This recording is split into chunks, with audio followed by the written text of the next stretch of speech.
奶粉引致性早熟，女嬰子宮增大。南方都市報報道，住喺廣州歲半嘅小瑜唔單止乳房隆起，有暗紅色乳暈，直徑達15毫米，仲驗出子宮增大可能係由雌激素引致，係全國首宗懷疑係生殖系統性早熟案例，懷疑同小瑜食嘅奶粉有關。小瑜媽媽話，奶粉一直喺好友多超市專櫃購買，一出世就開始飲。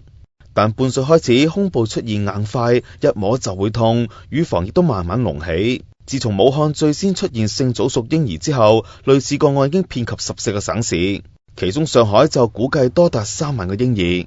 而懷疑有問題嘅聖元奶粉雖然堅持品質冇問題，但好多網民要求當局盡快公開檢測報告。事件再次引起家長恐慌，好多內地人都湧嚟香港買奶粉。更加有唔少媽媽改餵人奶，但由於奶水不足，要揾催乳師幫手，用按摩幫呢一啲媽媽谷奶。